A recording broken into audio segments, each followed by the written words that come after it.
welcome to this edition of City View. I'm joined today by a couple of the big bosses here at Lee Kennedy. Builders, both Matt and Ron, have agreed to help us through the site here.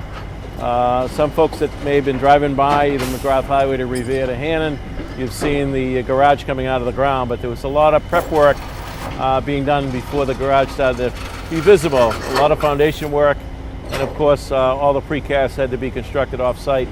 I guess in a place called, where in Vermont? Daily Precast. Daily Precast in Vermont. So it's made in America, folks. We love that aspect of it. This is a garage that's going to hold about 712 cars, which has been a big part of our entire plan for the downtown. So it's a very important piece of the public infrastructure cost. So maybe we could walk a little bit, guys, and you could point a few things out. Talk about the crane, first of all. How many ton crane is that? It's a 600-ton crane. It's 138 main with 158 luffing boom. Took 365 linear feet to assemble over a 2-day process. Wow. Yeah. Just to put it together. So the biggest lift that we'll have in these pieces on the garage, how much do they weigh? It's a 60,000 pound piece. 60,000 pounds, okay. Is that the average on all of them? That's the biggest piece? That's the biggest piece. Is that the double T's, or what would that be? It's a big shear wall. Okay, okay. So the foundation took how many months? Probably took close to 2 months to complete the foundation work. Any idea on the amount of concrete poured for the foundation? Hard to say. We're probably... It'll be in the thousands of yards, I assume. No, not 1,000, but close to. Awesome, and it's all reinforced? Yep, it's all reinforced, cast in place for the foundation. The structure itself is a precast structure, as we discussed earlier. So we're standing in the corner here that is yet to be designated for development. So the garage is kind of in the middle, crossing the fours, and we can see in the distance the LBC project, which is, I think, about 170 apartments. And then behind us, the other corner, is going to be a pocket park, and then, of course, the O'Connell building, which Lee Kennedy is also building. Correct. For those folks at home, we're allowed to do it under special legislation, which allows us to really take the builder that's doing the O'Connell building and have them do the garage at the same time, so we don't have any site issues with finger pointing. It makes most sense. Perfect sense. Yeah, it would have all kinds of battles here, I'm sure, otherwise. So creates great efficiencies, and of course the building will be attached on the ground with the parking, so it makes a lot of sense.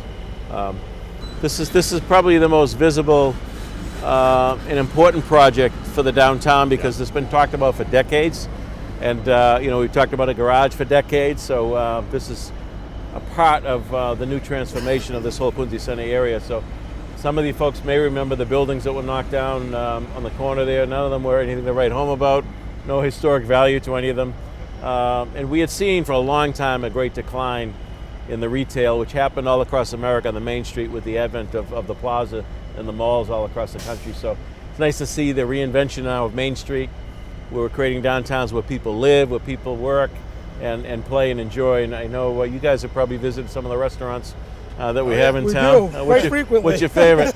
We like to enjoy the Fours on the Friday. We go there for lunch. Okay. I hope, it's Lent, I hope it's fish. Yeah, yes it is. Good man. How about you, Matt? I'd say Fours, we go to Thaw a lot too. Yeah. Okay. It's awesome. Good. Well, there's a lot of good choices.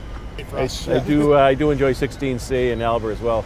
A lot of great choices. But as we continue to see development, there'll be more choices. There'll be probably more entertainment venues as well, which is going to be a big part of it. So back to the question. I know you guys worked on a lot of projects. Anything unique about this that? Well, the most unique thing about this is logistically on how we're going to accomplish the erecting of the precast with such a large crane and having to have multiple setups. Yeah. It's very critical for us to make sure that we have access to the pieces to erect the structure. So we have an off-site facility where we're storing a lot of the precast pieces as they come in from Vermont, which allows us to transport the pieces to the site very effective and efficiently to get the pieces installed. For those curious people, they could always follow a truck, but it's the Quincy Shipyard. The partial owned by Dan Koch. So that's handy, obviously. That's awesome. So made in America, shipped to Quincy, and then of course the logistics of putting it all together. So how many pieces a day do you guys erect? Where our target is 18 to 20 pieces a day. Okay. We've been hitting our target date. Our largest number to date for sequence 1 has been 29 pieces. Oh, wow. Which is allowing us to be a little bit ahead of schedule, which is always great. By the way, for the public, Lee Kennedy Company is in Quincy. They're located at the office on Quincy Shore Drive, not far from the Neponset Bridge. They've done a lot of big work, but they're one of the premier construction companies around the greater Boston area. So we're thrilled you guys are on site, and a lot of expertise and a good company. So maybe we can walk over here and we can talk a little bit about the underground portion. As the garage is 712 spaces, but I think about 130 below ground. Correct.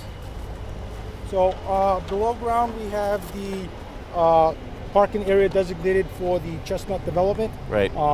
We have our interface wall that is shared between both projects here. Right now we're in the phase of forming up the interface walls, and at this location here we'll have the building's main stair and Elevator bank? elevator at this location. How many elevators does the building have?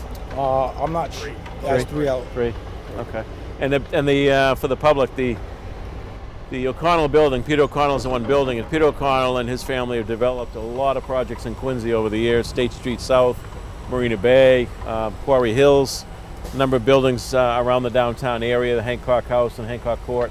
So they get a lot of experience in building and construction. And I know that Peter's been around a long time. He laughingly says this is a legacy building, really for his grandkids, because he's, the market return on this kind of construction right now, the cost of putting a building up, the land value, all of those reasons, the return will take a few years before they see it. So that's why he kiddingly says his grandchildren. So, for folks out there that think, developers are all in it for just the money, they're certainly entitled to make a buck, and they should. That's the American way. But he's a local guy, grew up in Quincy, he's committed to the downtown and wants to do his part. So this wouldn't be happening by anybody else, quite frankly, this portion of the project. So we're grateful to Peter, and from what I understand, I saw some early iterations of the concepts. It's going to be really one handsome building, and 15 stories, which is the height limit by right in the downtown. We can go to 20 by special permit, but so we're excited. Once this thing starts to come out of the ground, people are going to notice it. You will notice it. Yeah, I believe it's going to be the tallest structure south of the city, right? 15 stories? That's probably true. I know that for people at home, a residential building is different per square foot or per height per floor versus a commercial building. I'm not sure, is it 14 feet versus 10 feet per floor? It's roughly 14 to 15, what we consider 1 story per floor in the commercial. In the commercial. And the residential is what? Somewhere around the 8 to 9. Okay. So the Stop and Shop building around the corner here is a big building. It's less in stories, but might be fairly close because of the commercial. But certainly residential building will be the tallest, probably south of Boston. Correct. Which is pretty exciting. That's what I've heard. So. Yeah. All right. That's our story. We're going to stick to it. Exactly.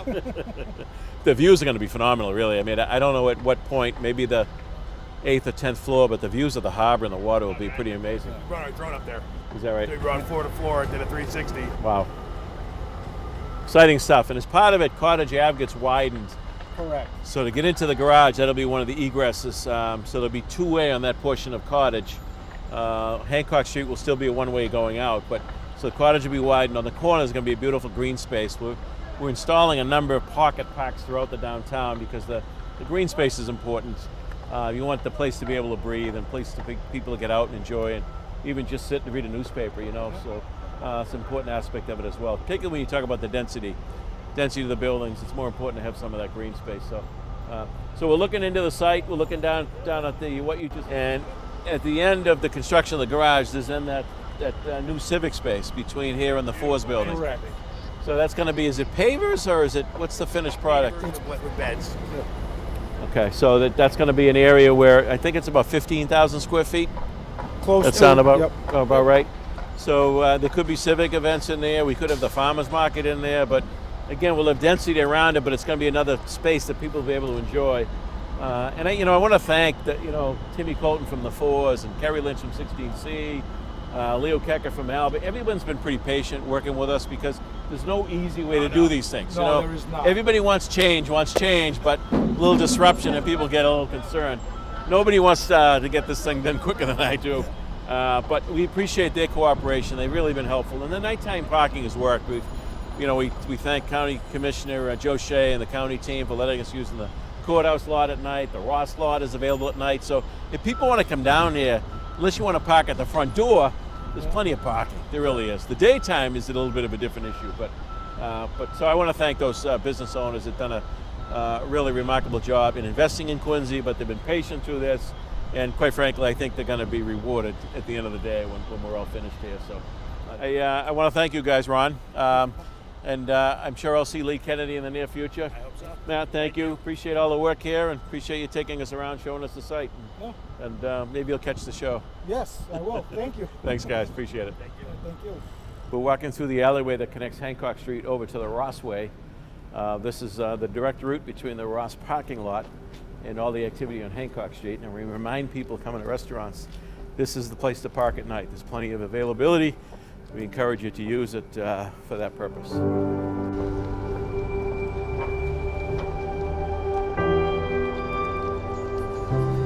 So standing on the back of the old Hancock Bank building, for some of you that may see this may recall, Hancock Bank was one of those many Quincy banks that we had at one time in the city. This building has been purchased by Fox Rock. It is being completely renovated. It's going to be medical office use, which is going to serve the entire area when we're finished. And if you're looking over my shoulder toward the Ross lot, it used to be a garage right here that we took down a couple of years ago. It's been all surface parking for now, but behind the lot you can see the building in the back, which is now Revel. It used to be the Commonwealth, it used to be Chevy's.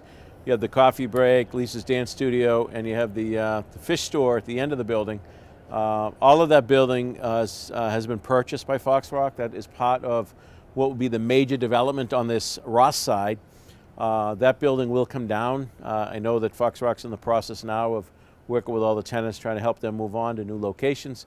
And by the way, this was always envisioned to come down, this building. This site is way undervalued from the real estate world. It can certainly accommodate so much more benefits to the city, both in jobs, in uses, as well as in tax returns to the city. So what we have right now is a proposal before the City Council, and I'm grateful to my colleagues. They've had a number of meetings already on the downtown, and some meetings will continue. But there's three different pieces before the council. One, an LDA, which is a land disposition agreement. That's a document between the City of Quincy and Fox Rock, which was selling a portion of the Ross lot. We just left the Hancock lot. The Ross lot to Fox Rock for the purpose of developing. That's the LDA. Part two is the Urban Redevelopment District update. Urban Redevelopment Plan update, which includes a number of updated items. As the project continues to evolve, we have to update our plans that go and get state approval as well. So that's before the council. And the third piece is what's called the DIF spending, the District Improvement Financing, which is money that we are asking the council to approve to put out a bond to do all of the public infrastructure work on this side of Hancock Street. So all the sewer lines, water lines, drain lines, the new roads that we built over here, the new sidewalks, the trees, the lights, all the utilities that will be needed to feed these new building uses will be part of the DIF spending. And I want to remind people, I say it frequently, and I get sick of myself, I get tired of hearing myself on it, but I think it's important to remind people that all of the DIF money, District Improvement Financing, is money that comes out of it. It emanates out of the new taxes in the downtown. So all of this work that we're doing in the downtown, the public investment, there's tremendous private investment return. And that private investment return includes new taxes coming into the city. We pledge a portion of those taxes to pay for the new utilities and the new public venues in the downtown. So it's a win-win all around. So I just want to remind people, this does not affect Mrs. Jones, who's paying taxes from Shirley Street in West Quincy. This comes out of the DIF district. So it's really, the development is paying for itself as we continue to proceed. I'll just remind people of that. So that the use itself that Fox Rock has proposed is a medical office building, more than 200,000 square feet. That's a major building. There is an agreement between Brigham Women's Hospital and South Shore Hospital to provide a number of medical services, day surgeries, clinical services, physicians' offices that will really accomplish or I guess make available to a lot of services to people of Quincy that today you probably have to leave the city for. So it's huge with the two great institutions, two big names in the industry coming here to Quincy Center, so that a lot of folks won't have to leave Quincy to have certain medical procedures done. So we're excited about that. It's going to bring 400 jobs to the downtown, nurses, technicians, and doctors, and clerical folks, and good paying jobs, which help feed the housing. People will be looking for jobs looking for housing, apartments, condominiums in the area. It helps that, but also has people with disposable income that will go and shop in some of the retail areas, but also spend money in the restaurants. So this is a huge part of what we've been planning for decades. And I certainly encourage you to call our office if you have questions. There'll be a public hearing April 29th before the City Council on aspects of the downtown. I encourage you people to go. I want to remind people that it has taken us many, many decades to get where we are today. There's tremendous momentum, and I certainly encourage the City Council to support the proposal before them. They're asking all the right questions. We'll get all the answers they need. It's complicated. It took months and months of negotiation between the two teams to get where we're at, but it's going to be well worth it. So in addition to the medical office building, we're looking at a hotel with about 150 units, and then we're looking at a residential building with workforce housing, anywhere from 120 to 160 units. That hasn't been nailed down yet. So I love hotels. It pays taxes in two ways. One is a property tax, but also a room tax, which helps pay for a lot of the park improvements that we've seen around the city. That comes out of the room tax. In fact, the construction of the Hancock Adams Common in front of City Hall, the park portion of that, so everything you see above ground was paid for out of the hotel tax of the city of Quincy, which is huge. Again, it's saving the taxpayers who live in every neighborhood of our city from hitting their pocketbooks. It's a great, great program for us. So more to follow. Be a number of meetings for the City Council. We hope to see a groundbreaking, perhaps sometime in the fall. Probably not too much construction until next spring. As part of the DIF money, we'll be designing a garage on this side of the street. So if you look toward the south west corner of the area we're describing, that's probably where there's going to be a new parking garage, probably in the vicinity of 1,000 to 1,400 cars, which is going to help solve some of the traffic, well, not traffic, but parking challenges we have in the downtown. Daytime parking is very difficult and tight right now. Nighttime parking, there's still plenty of room. But we have a lot of monthly pass holders, a lot of people that work in the downtown that need parking for the day. So once the Hancock lot opens, that allows us then to begin work on this side, because we can shift some of that parking over to the Hancock lot, and eventually we'll have adequate parking for all the projects that we're talking about in the downtown. So stay tuned, and until next time on City View, well, I should say Happy Easter, Happy Passover. It's a big weekend for our Jewish brothers and sisters, but also our Christian brothers and sisters for some major holy days in the faith. So happy Passover, and happy Holy Triduum, and happy Easter to our Christian brothers and sisters. God bless. See you next time.